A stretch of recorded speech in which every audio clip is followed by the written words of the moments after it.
A graça e a paz de Deus para você que parou para me ouvir mais uma vez. Amado, eu gostaria de compartilhar com você o que está escrito no livro de Oséias, no capítulo 14. Está escrito assim no versículo 1: Converte-te, ó Israel, ao Senhor teu Deus, porque pelos teus pecados tens caído. Tomai convosco palavras e convertei-vos ao Senhor. Diz ele: expulsa toda a iniquidade e recebe o bem, e daremos como bezerro os sacrifícios dos nossos lábios. Não nos salvará a Síria, não iremos montados em cavalos. E a obra de nossas mãos não diremos mais: tu és o nosso Deus, porque por ti o órfão alcançará misericórdia. Amém, amado? Vamos meditar um pouco nessa situação. Por que o profeta Oséias, nesse momento, estava chamando o povo a um arrependimento para que eles se convertessem?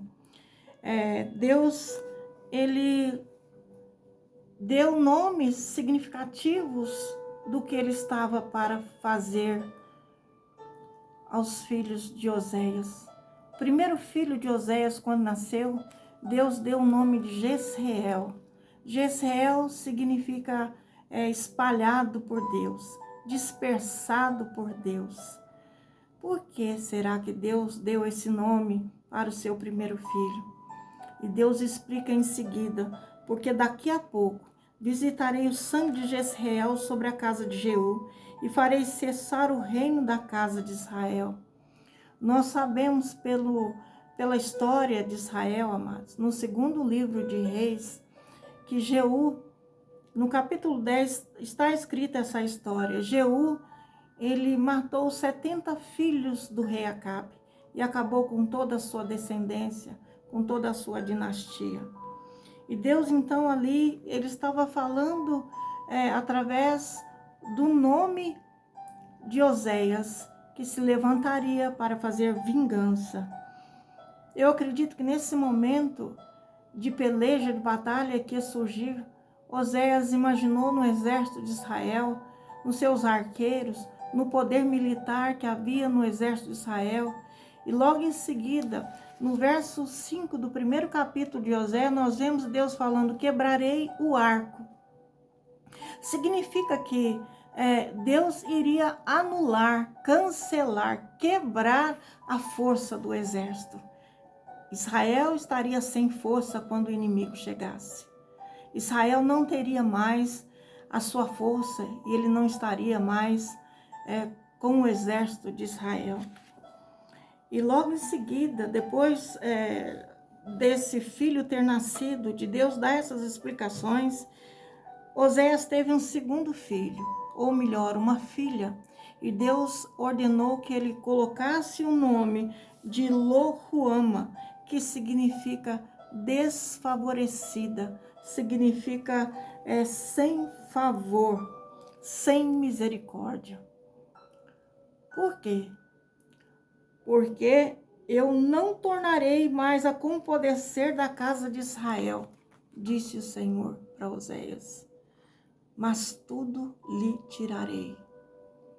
Então Deus estava falando que tudo que Israel tinha conquistado lhe seria tirado. Tudo aquilo que ele tomou seria tirado, né? Tudo aquilo que ele venceu e trouxe para a sua vida de riqueza, nas suas batalhas, nas suas vitórias, lhe seriam tirados. Inclusive a casa onde eles viviam, a cidade edificada onde eles viviam e também o território da terra prometida. E nós sabemos, amados, que logo depois dessas profecias houve uma invasão e todo Israel levou cativo. Então Deus, ele revelou, ele falou, e nesse momento, eu creio que Oséias já estava tomando consciência da revelação que Deus estava dando para ele, através dos nomes de seus filhos. E depois de amamentar essa filhinha, né, essa segunda filha, a mulher de Oséias engravidou novamente e deu-lhe outro filho. E esse terceiro filho, Deus disse: põe-lhe o nome de Lo-Ami, que significa: vós não sois meu povo, nem eu serei vosso Deus. Olha, amados, ali nós vemos pela progressão, né, do significado dos nomes, que Deus fechou um ciclo, o ciclo de tratamento, o ciclo de disciplina, o ciclo de vingança que Deus ia se levantar sobre a nação de Israel por causa dos seus pecados, das suas iniquidades, de tudo aquilo que eles andavam fazendo, que tinha desgostado o coração dele, estaria se levantando e Deus iria tratar com eles. Então, nós vemos que Jezreel significava aquele julgamento ativo que não pararia até que Deus dissipasse com o povo todo e eles não fossem mais seu povo. Nós vemos que quando o ciclo se fecha, Deus está dizendo assim: olha, eu não serei mais com vocês. Eu não pertencerei mais a vocês. Era uma profecia, amados, uma sentença muito dura de se suportar. E Oséias, ele tinha consciência que os seus 2 últimos filhos eram filhos de prostituição, que ele havia adotado por amor a Gomer. E ele amava esses filhos que ele tinha adotado. O coração de Oséias deve ter se apertado diante dessa situação, que haveria de vir de juízo, de julgamento. Mas no meio de toda aquela situação que Deus estava mostrando a Oséias, Deus também revelava a Oséias que ele também tinha sentimentos acerca dos teus próprios filhos. A palavra de Deus, ela fala que do Egito Deus trouxe aquela nação toda. Do Egito, da escravidão, Deus trouxe os teus filhos de volta para perto dele. Ensinou-lhes, deu a eles mandamentos para que fossem guardados de adulterarem espiritualmente com os ídolos das outras nações. Que eles não tomassem ídolos sobre si, que eles não profanassem o santo nome de Deus na terra, que eles fossem um povo santo e separado, diferente daqueles que havia no mundo. Mas todas as coisas, todos os mandamentos, todos os preceitos que Deus tinha passado para Moisés, e Moisés ensinado ao povo, e que vinha sendo ensinado de geração em geração, estavam pervertidos. Todos os preceitos adulterados, todos os mandamentos e os comportamentos, por causa do vício, do pecado que se instalou dentro da nação, foi ficando cada vez pior, até que chegou um ponto que quebrou aquele ciclo, ou melhor, aquele concerto que havia entre Deus e a nação de Israel. Deus resolveu julgar, Deus resolveu fazer juízo. Então ele tinha que resolver esse caso. Deus tinha um grave problema diante de si. Ele não podia revogar a sua lei que ele já tinha dado. Então era um caso grave e ele precisava resolver esse caso com o povo de Israel. Por isso ele permitiu Oséias passar por toda aquela experiência pessoal, para que através da sua vida ele pudesse entender o sofrimento, mas no meio desse sofrimento o grande amor de Deus, o amor e o sofrimento que um pai tem para um filho que está perdido nas suas prevaricações, nas suas prostituições, nos seus pecados. E Oséias aprendeu da forma mais difícil, vivendo a palavra que Deus tinha dado para ele viver. Oséias tomou em obediência a palavra e viveu aquilo que Deus mandou que ele vivesse. E através desse viver, Deus preparou ele para esse momento. Os pecados do povo já não eram mais tolerados por Deus. Deus não podia mais tolerar as iniquidades, as mentiras, os enganos. Deus não poderia mais suportar. Por isso que aquele juízo estava vindo. E naquele momento, eu acredito que o coração de Oséias se apertou dentro dele, se angustiou de ver o que estava para acontecer. E Deus revelou aquele amor. Também o coração de Deus deveria estar sofrendo pelo seu próprio povo, que teria que passar pelo corredor do julgamento. É muito difícil quando nós vemos alguém que amamos a passar pelo corredor do julgamento de Deus. Mas às vezes é necessário. E mesmo nós sofrendo e desejando livrá-los, devendo nós reagirmos com a nossa própria força ou carne para salvar, nós não podemos salvá-lo com nossas próprias mãos. Somente o Senhor. E o Senhor, nesse momento, vendo o que haveria de acontecer no meio desse sofrimento todo, Oséias, pelo sentimento que Deus estava colocando no coração dele, ele clamou. No capítulo 11, no verso 8, ele clama. Deus fala, eu vejo assim, o profeta rasgando o coração para poder dizer para o teu povo, para aquele que eles amavam, né, uns aos outros, dentro da sua própria casa, da sua família.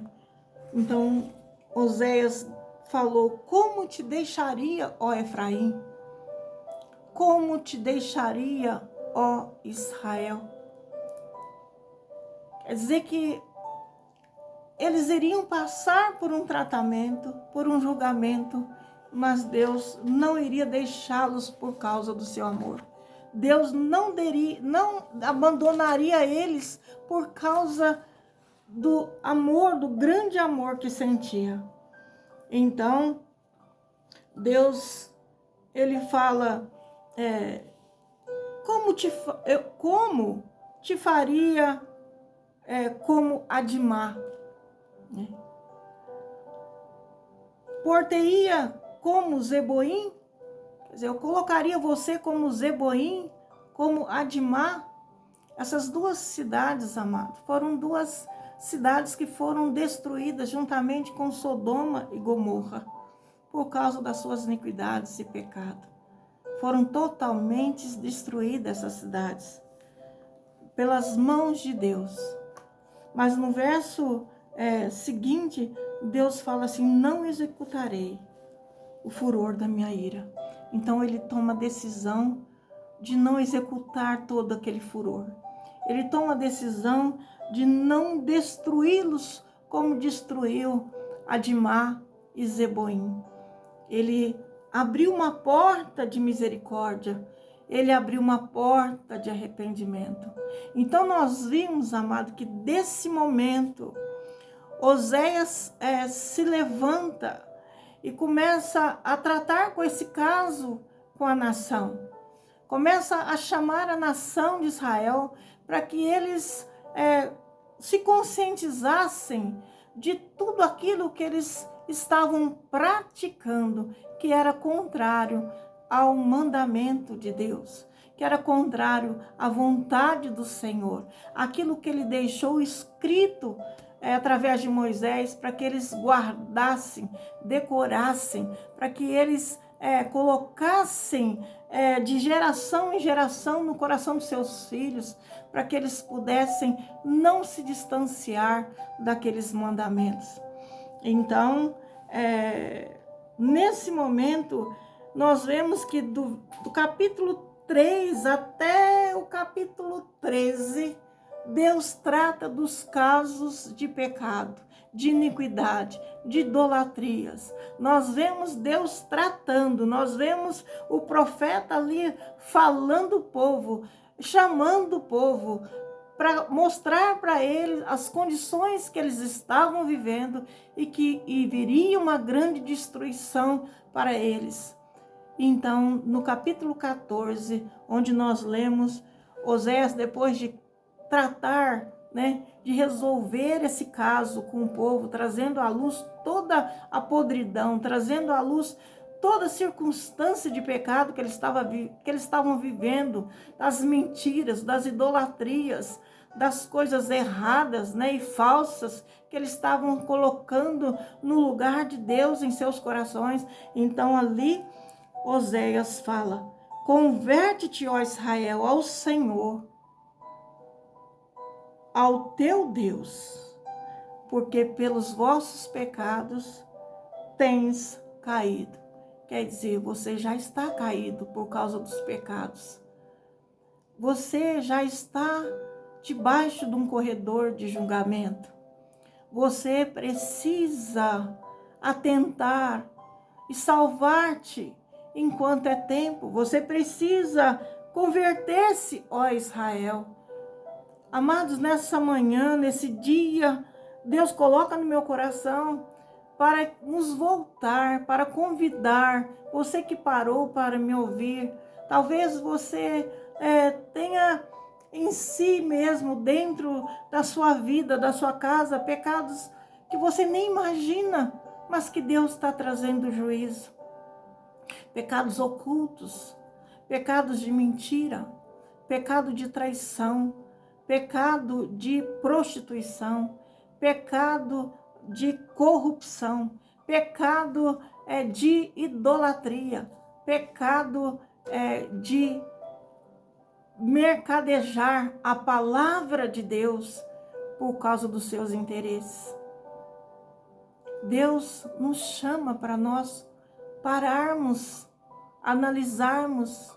Lá atrás, Deus julgou Israel. E agora Deus fala para nós: converte-te, ainda é tempo, porque perto está a vinda do Senhor. Deus nos chama para um advento que está próximo de vir. Jesus virá, e ele virá montado no seu cavalo branco. Isso significa que ele vem para guerrear, ele vem para dissipar com toda maldade, todo aquele que escolheu andar contrário aos seus mandamentos, a sua vida de santidade e amor. Então, amado, nós devemos abraçar esse chamamento do Senhor como porta de esperança. Deus mostrou aqui: como te deixarei, Efraim? É uma palavra de amor, é uma palavra que Deus mesmo, no meio de todo aquele juízo que o povo precisava passar, ele mesmo abriu uma porta de esperança, uma porta de salvação. E não é diferente nos dias de hoje. Por conta das nossas iniquidades e pecados, todos nós estávamos destinados a um fogo eterno, a um juízo eterno. Deus, por misericórdia e amor, ele nos enviou o seu filho, o seu único filho, para que através do sacrifício do seu filho, nós pudéssemos ter uma porta aberta de esperança, de salvação, uma porta em que nós pudéssemos ser restituídos na condição de filhos novamente, na presença de Deus. Então aqui a palavra fala assim, olha, no versículo 2, tomai convosco palavras e convertei-vos ao Senhor. Dizei-lhe, quer dizer, toma palavras, abre a sua boca, Convertei-vos, dizendo, expulsa toda a iniquidade.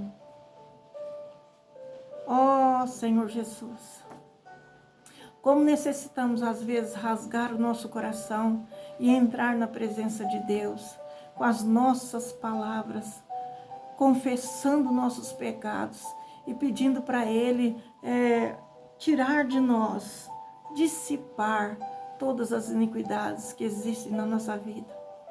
Precisamos fazer isso enquanto é tempo. Precisamos fazer isso enquanto nós temos a chance de nos arrependermos antes da volta do Senhor. E nós não sabemos, amado, como o Senhor opera, como o Senhor trabalha. Nós sabemos que Ele virá como um ladrão, disse o Senhor. Se nós soubéssemos o dia e a hora do ladrão vir, diz a palavra, nós vigiaríamos e guardaríamos a casa.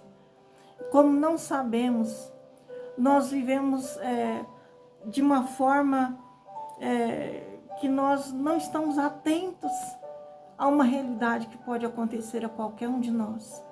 Mesmo que não seja uma volta para a coletividade, para a igreja coletiva, para o arrebatamento do seu povo da terra e juízo do povo pecador que rejeitou a graça de Deus nos seus corações, rejeitou o Salvador em suas vidas. Ainda que não seja esse tempo, ainda não seja esse momento, nós não sabemos quanto tempo mais estaremos nessa terra. Pode ser um dia, 2, pode ser um mês, pode ser um ano, pode ser 10 anos. Nós não sabemos, mas o Senhor pode voltar para cada um de nós. Então nós devemos estar preparando nosso coração. Senhor, tenha misericórdia de mim.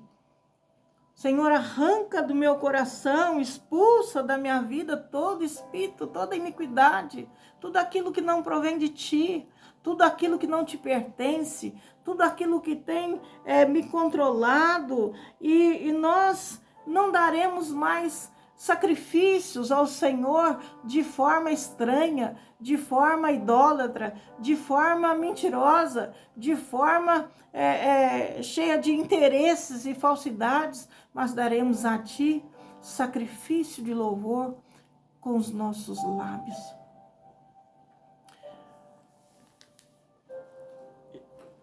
Jesus falou, né, que o Senhor não quer sacrifícios, mas Ele quer o louvor de nossos lábios.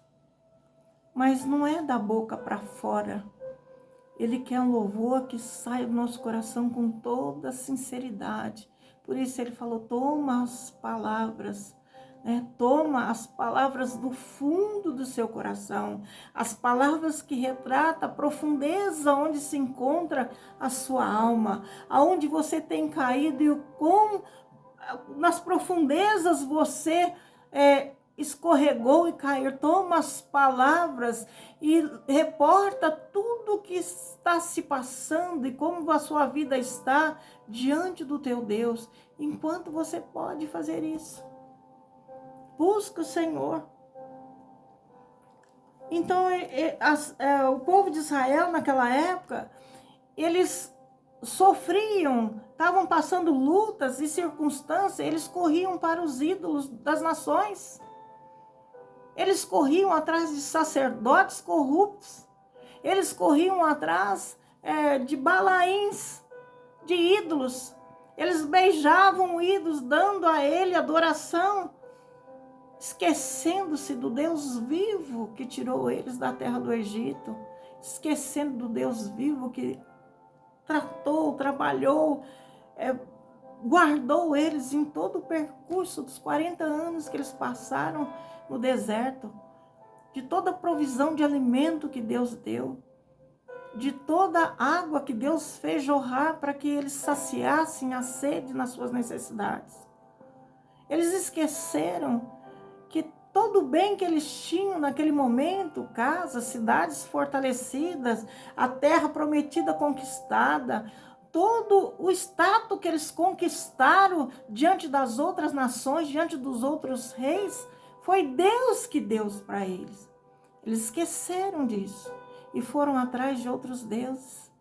eles foram atrás de homens, eles foram atrás dos sistemas das outras nações. Nações que estavam caídas e que não podiam salvá-los. Amados, vamos buscar o Senhor de todo o nosso coração. Vamos atentar para essa realidade nos dias de hoje. Será que nós estamos buscando o Senhor ser verdadeiramente da forma que Deus quer que nós busquemos? Será que nós estamos sendo sinceros com o Senhor, tomando palavras do fundo da nossa alma? Porque Deus traz sentimentos nas nossas orações, do como a nossa alma está sofrendo e necessitando de libertações. Nós devemos trazer palavras, expor diante do Senhor o pecado que nos acusa, o pecado que está nos mantendo aprisionados em situações que nós não seremos arrebatados se o Senhor vier. Então nós temos que invocar o Senhor, buscar essa misericórdia, entrar por essa porta que é Jesus, né? Essa porta que nos foi aberta para recebermos o perdão, recebermos o amor, a reconciliação, para que nós possamos voltar à presença de Deus. E é maravilhoso a gente ter consciência, amados, que nós não precisamos correr de um lado do outro, atrás de deuses, porque muitos se fizeram deuses nesse mundo, e até os dias de hoje nós vemos muitos se comportando como se fossem deuses. É muito bom nós conhecermos a verdade, porque Cristo veio e nos deu o Consolador que habita o nosso coração, que está conosco. Nós temos um altar que é o nosso Espírito, um altar que foi construído pela mão de Deus, não por mãos humanas, e nós temos onde buscá-lo verdadeiramente. É muito bom nós conhecermos essa verdade, porque essa verdade nos liberta do mundo e das suas concupiscências, dos seus erros, dos seus enganos, da sua malícia, dos seus pecados, do seu poder de dominação. Amados, essa palavra é uma palavra forte, mas é a palavra que Deus colocou no meu coração. Eu não sei se na sua vida você tem alguma situação ou circunstância em que você precisa de livramento e salvação, mas seja qual for a sua oração, levante palavras diante de Deus, da mais profunda alma, né, da sua mais profunda situação, e começa a reportar a Deus que você deseja se reconciliar e você deseja ser restituído, né, a você todas as promessas, os direitos que foi conquistado na cruz por você. Clame o sangue do Senhor, porque o sangue de Jesus tem poder para te resgatar, para te perdoar. Esse grande amor de Deus, amado, em que Ele nos deu o seu único Filho, permitiu que Ele se tornasse o Espírito que nos dá a vida e fizesse morada em nosso coração. É uma graça tão maravilhosa, tão rica que não tem dinheiro que paga. É maravilhoso nós conhecermos a verdade, que Deus está conosco. E esse Deus conosco, Ele enxerga, Ele ouve e Ele responde. Então confia a Ele, somente a Ele a sua vida, a sua alma. Confia a Ele as suas necessidades. Confia a Ele os teus filhos. Ainda que teus filhos estejam distantes, creia que pela misericórdia de Deus, o órfão alcançará misericórdia. Pela misericórdia de Deus, teu filho alcançará misericórdia. Pela misericórdia de Deus, a tua família alcançará misericórdia. Pela misericórdia de Deus, o Senhor levantará da onde você tem caído. A sua família tem necessidade. E o Senhor trará para você toda a provisão que você precisa, seja no âmbito da da sua vida terrena, seja na sua vida espiritual e seja na sua vida espiritual. Creia nisso. Só o Senhor é Deus e só Ele salva verdadeiramente. E só Ele te ama imensamente. E Ele é capaz de trazer para você tão grande salvação, perfeita salvação. Amém, amado? Invoque o Senhor, converte-se ao Senhor, o teu Deus, enquanto é tempo de se viver para Ele, para a eternidade. Amém, amado? Deus seja louvado. Fique na paz de Deus. Que o Senhor te abençoe grandemente nessa semana. Que você sinta a presença de Deus no seu coração. E você se volte para Ele. E você tenha uma reconciliação com Ele. De tal maneira que você se sinta totalmente farto. Uma vida abundante, sem necessidade de correr aqui ou lá para buscar a Deus. Deus está perto de ti e a palavra está na tua boca e no teu coração. O Senhor te ama. Amém, amado? Deus seja louvado.